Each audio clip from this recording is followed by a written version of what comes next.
세 번째는 타인과의 교를 통해서 행복을 얻을 수 없다는 맞습니다. 점입니다. 예. 그죠? 흔히 사람 중에는 모든 걸 타인과 비교하면서 행복을 찾는 경우가 있는데 이런 상태로는 결코 행복에 이를 수 없습니다. 오히려 반대 아닌가 싶어요. 비교할수록 더 행복에서 멀어지는 거 아닌가 맞습니다. 싶습니다. 예. 철학자 스피노자가 얘기한 반대요. 한번 들어보십시오. 인간의 참다운 지복과 행복은 오로지 지혜에 그리고 진리의 인식에 있고 자신이 다른 사람들보다 더 지혜롭다거나 다른 사람들이 참다운 지식을 가지고 있지 못하다는 데 있는 게 아니다. 이 때문에 기뻐하는 자는 타인의 불행을 기뻐하며 질투하며 악의적이다. 이런 사람들은 참다운 지혜도 모르고 참다운 삶의 안정도 모른다. 그러니까 스피노자에 따르면 참다운 행복은 타인과의 비교로 얻는 게 아니라 올바른 지혜나 진리의 인식에서 나오는 거예요. 네. 그러니까 타인과의 비교해서 행복을 구하는 사람은 타인이 자기보다 행복한지 불행한지를 파악하느라 정작 자기 행복을 돌볼 겨를조차 없습니다. 그 결과 행복도 삶의 안정도 얻기가 어렵죠. 맞습니다. 저도 전적으로 동의하는데. 예. 근데 이 요즘 뭐 옛날에 없던 SNS 같은 거 나와서 네, 비교할 것이 더 많아졌단 말이에요. 그렇죠. 쉽지 않은 상황이 됐습니다. 그죠? 예. 말이 쉽지 이제 비교하지 말라. 예. 참 그걸 극복하기가 거기서 어렵습니다. 이제 네. 사실 사람들 중에는 타인의 불행이 곧 나의 행복이라고 여기는 경우가 의외로 많은 것 같아요. 가령 자녀가 이제 목표로 하는 대학에 진학했는지보다는 옆집 아이보다 더 좋은 대학 갔는지가 중요하고 내 남편의 수입이 얼마인지보다는 친구 남편보다 얼마나 많은지 적은지에 따라서 행복 불행을 판단하는 경우도 있거든요. 이처럼 매번 타인과의 비교해서 행복을 찾는 사람이 있다면 좀 가급적 멀리하는 게 좋습니다. 왜냐하면 이런 사람은 자신의 행복을 위해서 주변 사람들 그것도 자기와 비교할 만한 가까운 사람들이 불행해지기를 바랄 가능성이 높습니다. 속담에 사촌이 땅을 사면 배 아파한다라는 말이 여기에 해당되는데요. 스피노자는 이런 사람을 두고 악의적이다라고 표현했습니다. 그러니까 이런 사람은 행복에 대해 무지할 뿐 아니라 사악하기까지 한 사람인데요. 해서 가급적 가까이 하지 않는 게 좋겠다라고 말씀드리겠습니다. 스스로도 일단 누가 비교하는 그 자세 자체를 지양해야 네, 맞습니다. 좋죠. 예. 예. 행복의 속성에 대해서 또 사람들이 자주 오해하는 것 중에 하나는 일을 하지 않고 휴식을 즐기는 상태에만 행복을 느낄 수 있다라고 생각하는 경우인데요. 그런가요? 사실 뭐 하기 싫은 일 억지로 하면서 행복을 느낄 수는 없겠죠. 그렇죠. 예. 그죠? 근데 삶에서 노동을 완전히 없애버린다고 해서 행복이 찾아오는 건 결코 아닙니다. 맞아요. 예. 그러니까 철학자 카를 일티는 일이 행복의 중요한 요소라면서 이렇게 주장합니다. 한번 들어보십시오. 일도 인간 행복의 커다란 요소 가운데 하나이다. 일 없이는 단순한 도취가 아닌 진정한 행복감은 절대로 주어지지 않는다. 올바르게 일해서 흘리는 땀이야말로 항상 새롭게 태어나는 끊임없는 힘과 쾌활한 정신의 비밀이며 그것들은 서로 작용하여 진정한 행복감을 만든다. 물론 힐티도 일 그 자체가 행복이 아니라고 얘기했습니다. 하지만 일을 전혀 하지 않는 사람은 단순한 도취나 쾌락에 빠질 뿐 진정한 행복을 맛볼 수 없다고 단언했습니다. 소설가 알베르 까뮤도 비슷한 얘기를 했는데요.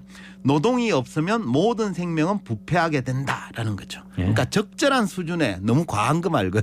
적절한 수준의 노동은 행복한 삶을 위해서도 반드시 필요한 거죠. 근데 적정 수준이 안 되고 다 과해서 그렇죠, 이제 맞습니다. 적정한 노동이 행복에 영향을 미치는데. 예, 그죠? 힐티도 이제 행복을 위해서 휴식이 필요하다고 봤는데요. 근데 그는 참된 휴식은 오로지 일을 통해서만 존재한다면서 이렇게 주장합니다. 인간이 바라는 휴식은 육체와 정신이 전혀 일하게 하지 않거나 게으름을 피움으로써 얻어지는 게 아니며 오히려 몸과 마음의 적절하고도 질서 있는 활동에 의해서만 얻어지는 법이다. 그러니까 휴식이 행복이 되기 위해서는 그전에 열심히 일을 한 게 전제가 되어야 한다라는 뜻입니다. 결국 죽으라 일만 하거나 또 빈둥빈둥 놀기만 해서는 행복을 맛볼 수 없습니다.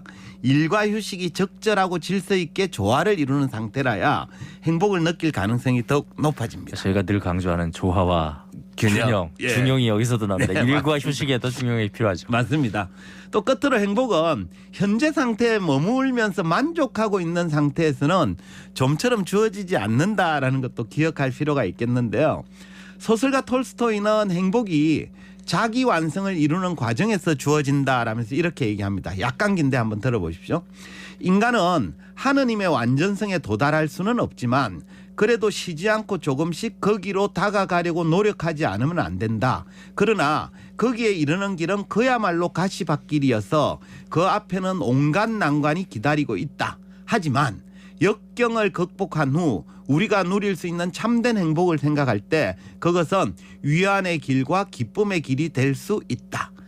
그러니까 톨스토이는 자기 완성의 과정, 즉 불완전한 인간이 하느님의 완전성에 도달하기 위해 노력하는 과정에서 참된 행복을 느낄 수 있다는 거죠. 네. 물론 완전성 그 자체는 신의 영역이기 때문에 인간이 도달하기 어려운 경지입니다.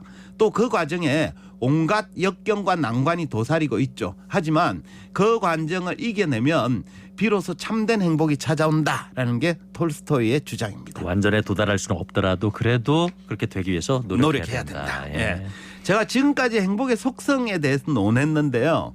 뭐 사람들은 누구나 행복을 원하지만 정작 참된 행복을 누리며 사는 경우는 드문 것 같아요. 그 이유가 오늘 얘기한 행복의 속성을 모른 채 엉뚱한 데서 행복을 찾기 때문인데요. 오늘 제가 소개한 행복의 속성 5가지를 정리해보면 이렇습니다.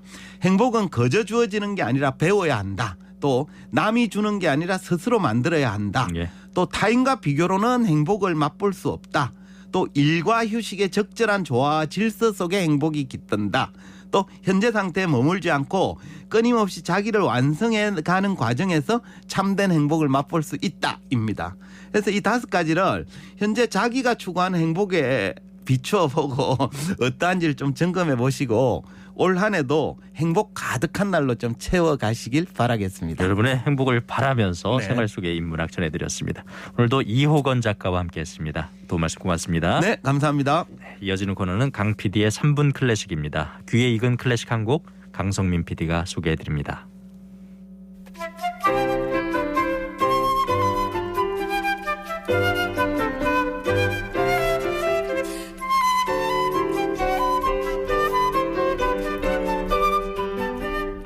안녕하세요. 강성민 PD입니다. 설날 아침인데요. 오늘은 라흐마니노프의 전주곡 C# 단조를 골라봤습니다. 라흐마니노프는 총 24곡의 전주곡을 작곡했는데요. 그중에서도 오늘 소개해드릴 C# 단조 작품 3의 2는 그의 전주곡 중에서 뿐만 아니라 모든 작품 중에서도 가장 많은 사랑을 받고 있는 곡 중에 하나입니다. 1892년 19살의 나이에 작곡한 이 곡은 그해 9월 모스크바 전자박람회에서 라흐마니노프 자신이 초연했는데요.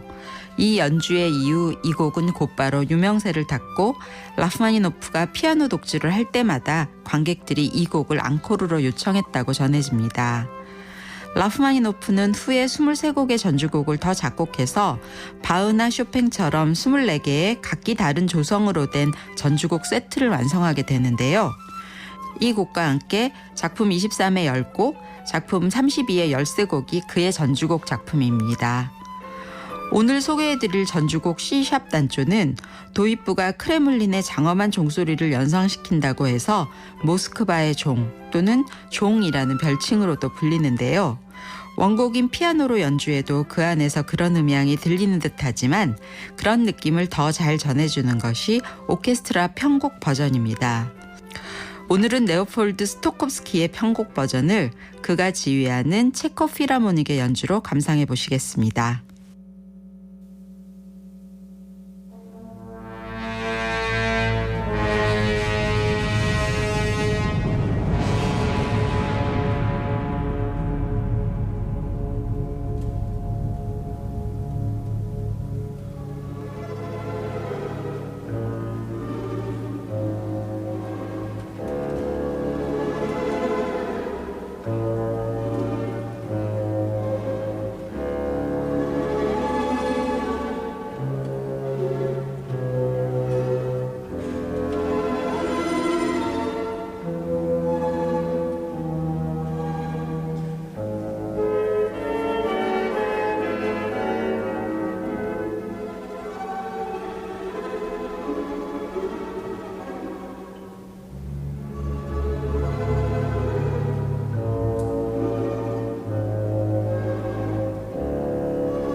라흐마니노프의 전주곡 C# 단조 작품번호 3의 2를 레오폴드 스토콥스키가 지휘하는 체코 필하모닉의 연주로 전해드렸습니다. 이어서 은퇴 설계 오늘 이 시간은 우동호 세무사와 함께 연말정산에 관한 도움 말씀드리겠습니다. 세무사님 안녕하세요. 예, 안녕하십니까. 예, 지난주에 국세청 홈택스에 연말정산 간소화 자료 서비스가 개통됐는데 여기 어떤 자료들이 올라오나요? 매년 1월 15일부터 국세청 연말정산 간소화 서비스를 통해서 전년도 자료를 조회할 수가 있는데요. 국민연금, 건강보험료, 일반보험료, 의료비, 교육비, 신용카드, 연금저축, 각종 주택자금, 노란우산공제, 기부금 등을 조회할 수가 있습니다. 거의 웬만한 건 다 조회된다고 할 수 있습니다. 이거 활용해서 세금을 직접 계산해 볼 수도 있는 거죠? 예, 일반적인 근로자분들이라면 기존에 국세청 연말정산 간소화 서비스에 들어가셔서 본인의 연말정산 자료를 회사에 제출하셨던 경험들이 많으실 거예요. 예. 그런데 작년부터 간소화 자료 일괄 제공 서비스가 도입되면서 회사에 연말정산과 관련된 자료 제공 동의만 해주면 알아서 연말정산을 해주는 제도로 바뀌다 보니까 올해는 연말정산 간소화 서비스에 들어가 보지도 않은 분들이 제법 되실 것 같습니다. 예. 하지만 만약 맞벌이 근로자시라면 국세청에서 제공하는 연말정산 세금 계산 시스템을 꼭 이용해 보시라고 말씀드리고 싶습니다. 부양가족을 누구 앞으로 하느냐에 따라서 세금이 수백만 원까지 차이가 날 수도 있습니다. 기존의 국세청 연말정산 간소화 서비스 사이트를 이용하시면 됩니다. 네. 그 맞벌이 근로자의 경우 소득이 더 높은 사람에게 부양가족 몰아주면 더 유리하다 이렇게 알고 있는데 맞나요? 일반적으로는 말씀하신 것처럼 소득이 더 높은 사람에게 부양가족을 몰아주는 게 나을 수 있습니다. 네. 하지만 소득이 크게 차이 나지 않는 경우 또는 설령 소득 차이가 나는 경우라 할지라도 개별 근로자의 소득 수준 그리고 부양가족과 해당 가족이 사용한 보험료나 의료비, 교육비, 신용카드 기부금 등 개인별 사용액이 모두 다르기 때문에 사실 경우의 수가 굉장히 많습니다. 계산도 복잡하고요. 예. 이걸 간단하게 경우의 수들을 모두 체크해서 가장 절세가 되는 방법으로 연말정산 모의세금 계산을 해볼 수 있다는 거죠. 특히 부양가족이 많을수록 차이나는 세금은 커지는데요. 예. 저희 회사 직원분의 자료를 가지고 사이트에서 제가 직접 확인해봤습니다. 맞벌이 부부이고 부양가족이 3명이었는데 경우의 수가 16가지였습니다. 홈택스에서 이 모든 경우의 수를 다 보여줍니다. 예. 재미있는 건 부양가족을 넣는 방법에 따라서 부부 전체의 세금이 가장 적게 나온 것과 가장 많이 나온 것의 차이가 400만 원 정도가 차이가 났습니다. 부양가족이 더 많다면 이 금액 차이는 더 나겠죠. 아니 뭐 44만 원, 40만 원도 아니고 400여만 원까지 차이가 난다고요? 예. 오, 그 정도 차이가 난다면 미리 꼭 해봐야 될 것 같은데 구체적으로 어떻게 이제 계산을 해볼 수가 있나요?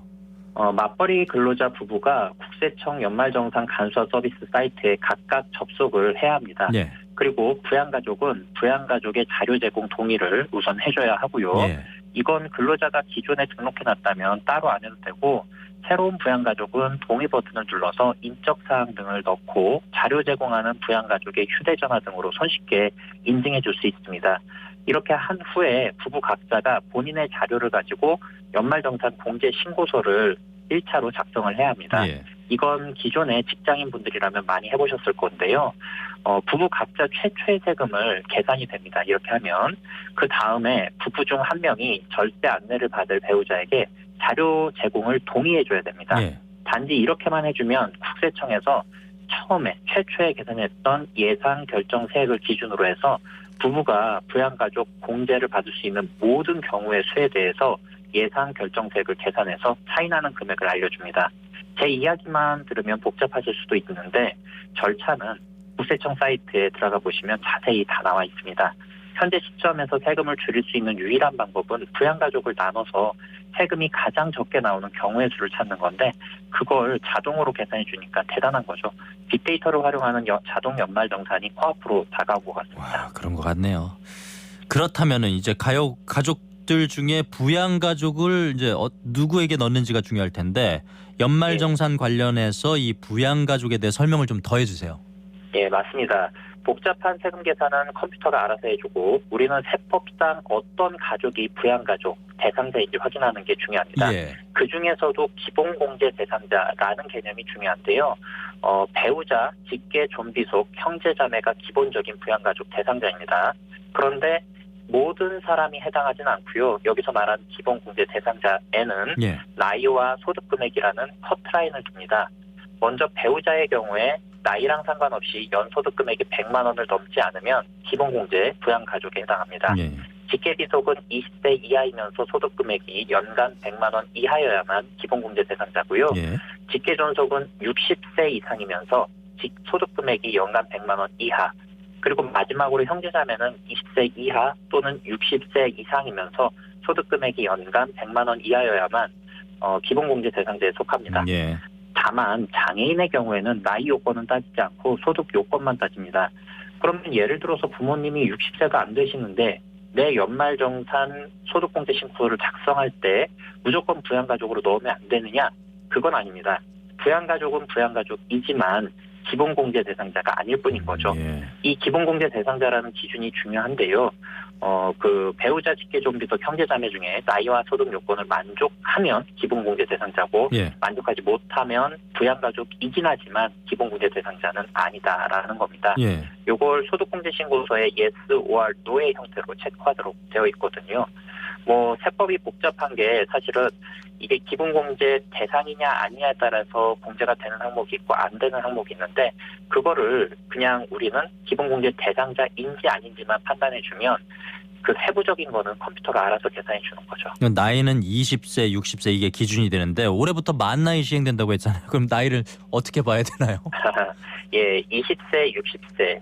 요게 헷갈리실 수 있는데요. 우리가 2023년에 연말정산을 실행하지만 2022년의 소득을 가지고 정산하는 과정이죠. 그렇죠. 그래서 2022년을 기준으로 해서 마이너스 20, 마이너스 60 이렇게 해줍니다. 그러니까 20세 이하는 2002년 1월 1일 이후 출생자, 60세 이상은 1962년 12월 31일 이전 출생자 예. 이렇게 되는 거죠. 예.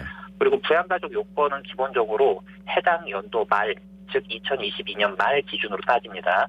연말에 이혼을 했다. 그러면 배우자 공제를 받지 못하고 뱃속의 태아는 내 부양가족 공제 대상으로 넣을 수 없는 거죠.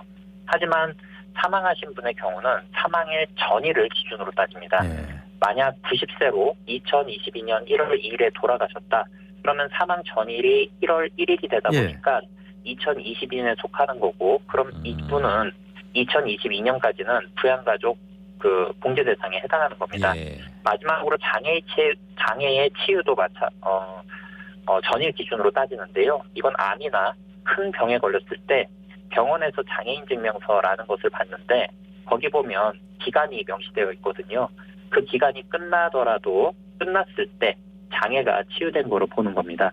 그래서 이런 경우도 장애인에 해당합니다. 부양가족은 배우자, 직계, 존속, 비속, 형제, 자매이고 그중에 기본 공제 대상 여부는 나이와 소득을 기준으로 한다. 이렇게 정리할 수 있겠는데 그럼 부양가족의 기본 공제 대상자 말고 추가 공제 대상자도 있는 거죠?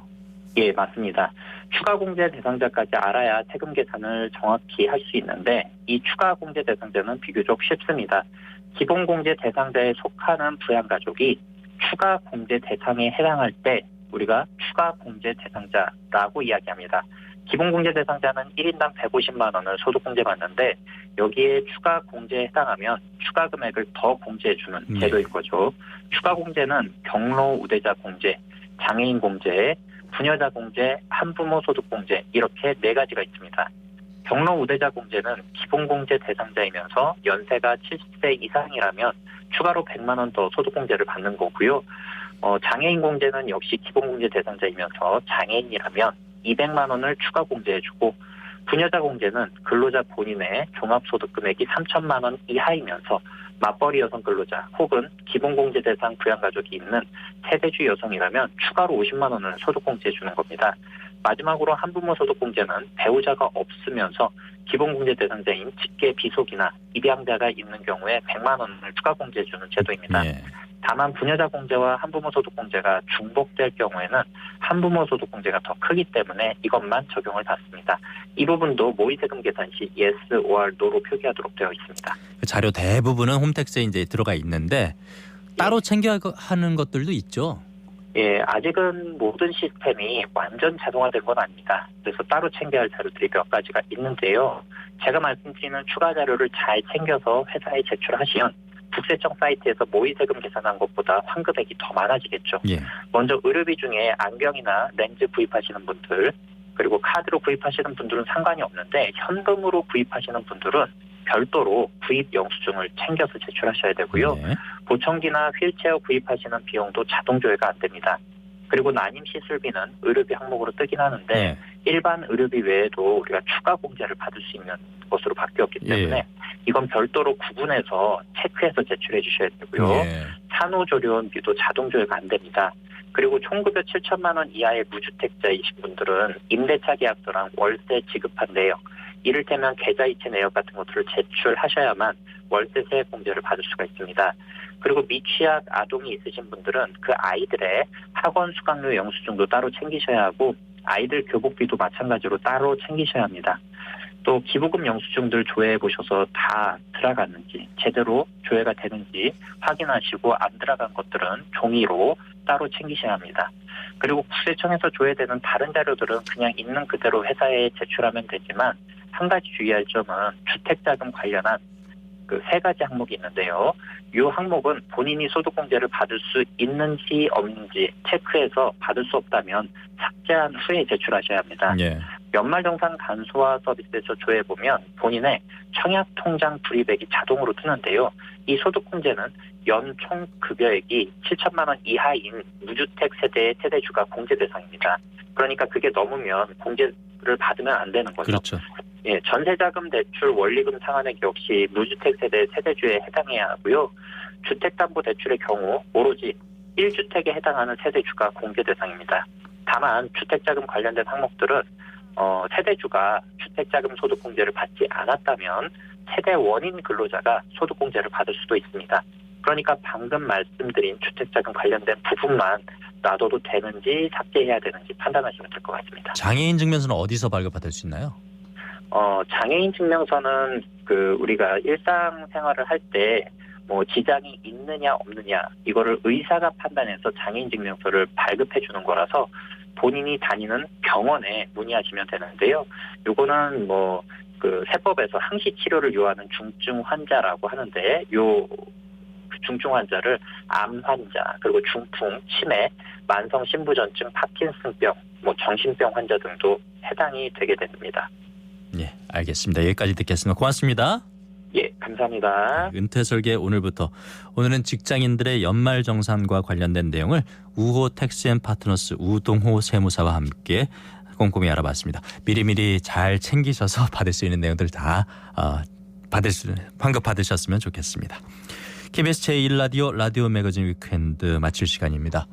그간 토요일과 일요일 아침 여러분과 함께 시작했는데요. 저는 오늘까지 진행을 하고 다음 주부터 이 시간은 다른 진행자가 이 자리를 맡게 됐습니다. 그동안 함께해 주신 청취자 여러분께 깊은 감사의 말씀을 드립니다. 저는 다른 방송에서 또 여러분을 찾아뵙겠습니다.